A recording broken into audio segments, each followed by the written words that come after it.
Hello friends, मैं doctor Chhabra आज आपसे डिस्कस करूंगा रूमेटॉइड आर्थराइटिस के बारे में। फ्रेंड्स, आपने सुना होगा ये जोड़ों के दर्द की प्रॉब्लम है और जोड़ों में दर्द होता है, इन्फ्लेम्ड हो जाते हैं, लाल हो जाते हैं, जोड़ों में स्वेलिंग हो जाएगी और कई बार उंगलियां या हाथों की पैरों उंगलियां टेढ़ी भी हो जाएंगी। थकावट हर टाइम महसूस होने लग जाएगी, दर्द भी होने लग जाएगा, फीवर भी शाम को होने लग जाएगा। और फ्रेंड्स, इसका मेन कारण है autoimmune disorder. Friends, autoimmune disorder क्या होता है?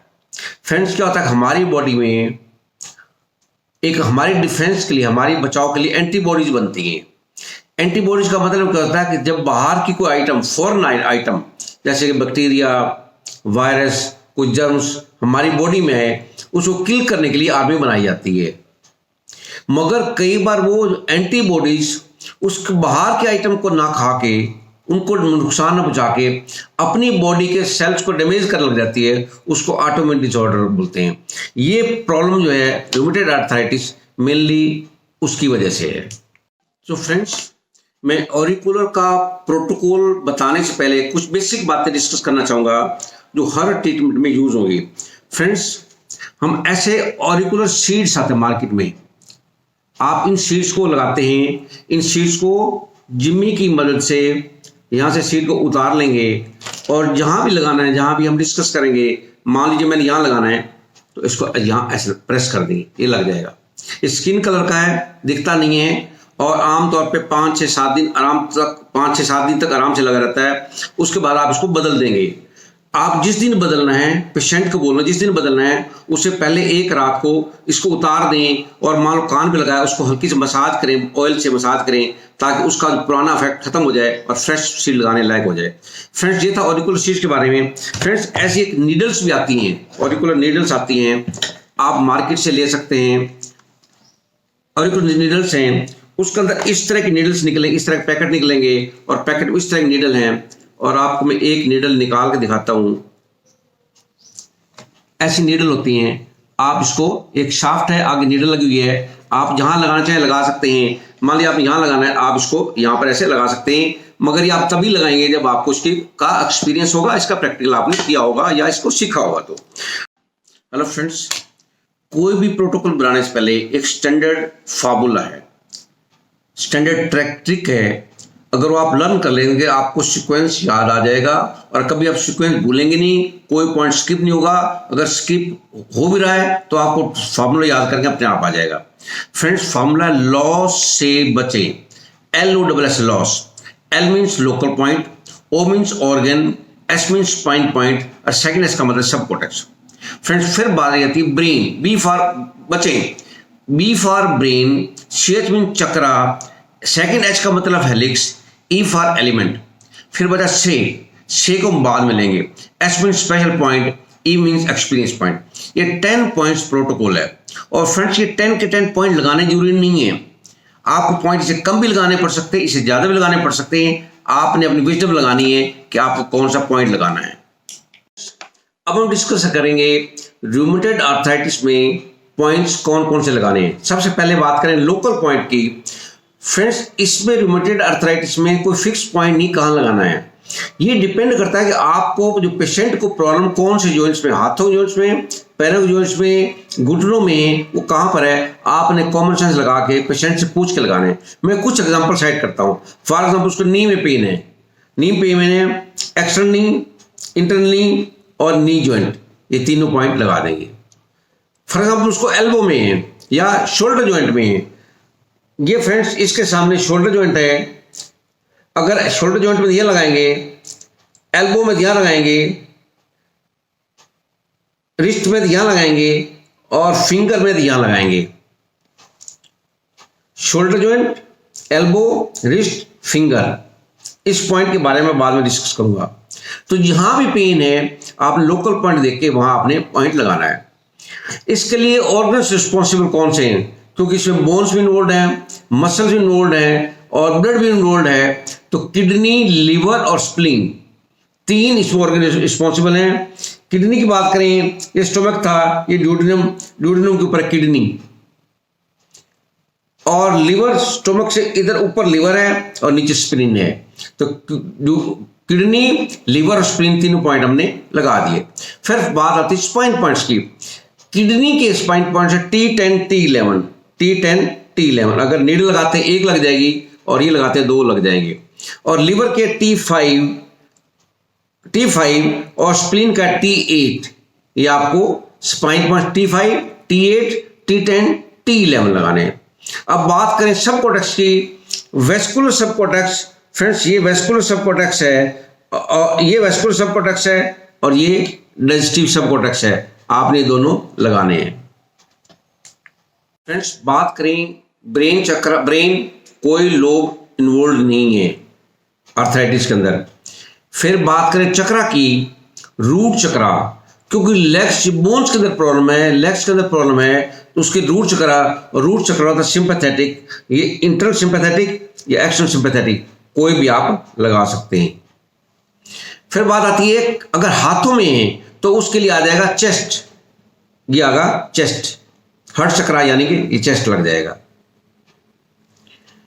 बात करें हेलिक्स की, फ्रेंड्स अगर वही बात, अगर हम पहले सबसे हमारा काम क्या, हमें डाइजेशन को कंट्रोल करना है, तो हेलिक्स 3 पूरे डाइजेस्टिव सिस्टम को कंट्रोल कर लेगा। हेलिक्स 3 पूरे डाइजेस्टिव सिस्टम कंट्रोल कर लेगा। हेलिक्स 2 लेग्स और आर्म्स को कंट्रोल, इस एरिया को, लेग्स भी और आर्म्स जॉइंट इस एरिया में आते हैं। हेलिक्स 3 और हेलिक्स 2 आप लगाएंगे। बात करें एलिमेंट की, एलिमेंट में फ्रेंड्स 3 एलिमेंट इन्वॉल्व हैं। एक तो अर्थ एलिमेंट, क्यों, हमें स्टेबिलिटी लानी है, उसकी वजह से लड़खड़ा जाता है, गिर जाता है, उसकी बोन्स वीक हो जाती हैं, तो स्टेबिलिटी लानी है। अर्थ एलिमेंट का मतलब था रूट चक्रा, रूट चक्रा का मतलब था सिंपैथेटिक, ये हम सिंपैथेटिक बता चुका हूं, ये हम पहले लगा चुके हैं। और फ्रेंड्स फायर एलिमेंट, हमने ऑस्टियोफाइट्स को डिसॉल्व करना है, मेल्ट करना है, तो फायर एलिमेंट का मतलब था 0.0 और ये सोलर चक्रा यानी 0.0। और फ्रेंड्स फिर आती है स्पेस एलिमेंट, क्योंकि बोन्स के अंदर स्पेस कम हो जाता है, बोन्स रगड़ती हैं, उनके अंदर फ्रिक्शन होता है, तो स्पेस एलिमेंट का मतलब था न्यूरोस्थेनिया। ये फ्रेंड्स हम न्यूरोस्थेनिया ईयर लोब पर लगा देंगे। फ्रेंड्स अब बात करेंगे स्पेशल पॉइंट की। Special point arthritis point. फिर अर्थराइटिस पॉइंट कहाँ है, यहाँ हाई बीपी पॉइंट है, उसके बाद हेलिक्स के ऊपर पॉइंट है अर्थराइटिस पॉइंट, ये स्पेसिफिक पॉइंट है फॉर अर्थराइटिस रूमेटिज्म। फ्रेंड्स फिर बात आती है एंडोक्राइन, क्योंकि हार्मोनल इशू है। एंडोक्राइन, ये यहां पर एंडोक्राइन है, इंटरट्रैगस नोज के बीच में एंडोक्राइन है। फ्रेंड्स फिर बात आती है शेनमैन। आपको शेनमैन तो लगाना ही है कि आपने कुछ चीज कम करना है, तो ये शेनमैन लगाना है। और फिर आती है एड्रीनल ग्लैंड, क्योंकि इसमें मेनली बोन्स का इशू है और बोन्स के लिए रिस्पॉन्सिबल किडनी, और किडनी के फंक्शन को इंप्रूव करने के लिए हमें एड्रीनल ग्लैंड लगाना पड़ेगा। एड्रीनल ग्लैंड फ्रेंड्स यहाँ पर है, यहाँ पर है, ये हमारा ट्रैगस था या अपेक्स ऑफ ट्रैगस था और नीचे बेस पर एड्रीनल ग्लैंड है, ये है एड्रीनल ग्लैंड। और उसके बाद एक एलर्जी पॉइंट, ये एलर्जी की वजह से भी हो सकता है, और एलर्जी रिस्ट और फिंगर्स के बीच में ये पॉइंट है एलर्जी पॉइंट, ये पॉइंट है रिस्ट और फिंगर बीच में एलर्जी पॉइंट है। एक होता है एंटी हिस्टामिन पॉइंट। जब भी एलर्जी पॉइंट लगाते हैं, एंटी हिस्टामिन पॉइंट का भी काम भी एलर्जी को रोकना होता है। ये ट्रायंगुलर फोसा के अंदर ये एडेक्सा होता है या सर्विक्स होता है, उनके बिल्कुल बीच में एक एंटी हिस्टामिन पॉइंट है, आपने ये लगाना है। और फ्रेंड्स एक पॉइंट है सेंजियो या लोअर जियो। अगर तो सिर्फ लोअर हाथ पैरों में पैरों में प्रॉब्लम है तो लोअर जियो लगाएंगे, और पूरी बॉडी में उसको इन्फ्लेमेशन है, पूरी बॉडी की फिंगर्स, हाथों पैरों दोनों खराब हैं, तो हम सेंजियो या ट्रिपल वार्मर लगाएंगे। सेंजियो अगर सिर्फ ट्रिपल वार्मर लगाना है तो फ्रेंड्स ये है ब्रोंकस और एंडोक्राइन के बीच में ये पॉइंट है सेंजियो, अगर पूरी बॉडी में। अगर सिर्फ लोअर जियो पैरों में तो लोअर जियो लगाएंगे। लोअर जियो फ्रेंड्स यहाँ है सिम्बा कोंचा में, ये नीचे लार्ज इंटेस्टाइन है, ऊपर है यूरिनरी ब्लैडर है, बीच में आपका ये पॉइंट आ जाता है लोअर जियो। लोअर जियो तब लगाना है ये सिर्फ पैरों नीचे वाली बॉडी के धड़ के अंदर प्रॉब्लम हो, और सेंजियो तब लगाना है जो फुल बॉडी में हो। और फ्रेंड्स फिर बात आती है कई बार इसका कारण कॉन्स्टिपेशन भी होता है। अगर कॉन्स्टिपेशन है तो कॉन्स्टिपेशन पॉइंट आप लगाएंगे। ये कॉन्स्टिपेशन ट्रायंगल फोसा में कॉन्स्टिपेशन पॉइंट है और साथ एल आई लगा दे तो और भी बेटर रहेगा। और फ्रेंड्स उसके बाद ईयर अपेक्स ब्लीडिंग बहुत इंपॉर्टेंट है। बहुत ज़्यादा हो, अनबियरेबल हो, अनकंट्रोलेबल हो या भी हो रहा हो तो ईयर अपेक्स ब्लीडिंग सबसे जरूरी है, सबसे अहमियत, जहाँ पर आप ब्लीडिंग कर सकते हैं। और फ्रेंड्स इसके सिवा इसकी प्रॉब्लम के अंदर योगा, एक्सरसाइज, फिजियोथेरेपी का बहुत रोल है। आप योगा के एक्सपर्ट हैं, उसको योगा नॉलेज दें, जो पार्ट्स टेढ़े हैं उसको सीधा करने की कोशिश करें, बार बार कोशिश करें, धीरे धीरे फर्क पड़ेगा। और अगर आपके पास हेल्थ प्रोटेक्शन मशीन है, अगर हाथों प्रॉब्लम है तो हाथ ऐसे रखवाइए हेल्थ प्रोटेक्शन मशीन पर, और पैरों में तो पैर रखवाइए, और दोनों में एक दिन हाथ एक दिन पैर, या सुबह हाथ शाम को पैर। हेल्थ प्रोटेक्शन मशीन का काफ़ी अच्छा रोल है, इससे काफ़ी रिजल्ट अच्छे आते हैं। एक अगर मैग्नेट है आपके पास है तो वही डिपेंड करता है आप हाथों के ऊपर है या पैरों के ऊपर है। अगर हाथों में है तो हाथों के ऊपर राइट हाथ के नीचे नॉर्थ पोल, लेफ्ट हाथ के नीचे साउथ पोल, और ऐसे पैरों में है तो राइट पैर के नीचे नॉर्थ पोल, लेफ्ट पैर के नीचे साउथ पोल, और पूरी बॉडी में तो राइट हैंड के नीचे नॉर्थ पोल और लेफ्ट फुट के नीचे साउथ पोल, आप ऐसा कर सकते हैं। और मैग्नेटिक वाटर आप 50 ml पर टाइम, दिन में 2 बार या 3 बार आप मैग्नेटिक वाटर दे सकते हैं।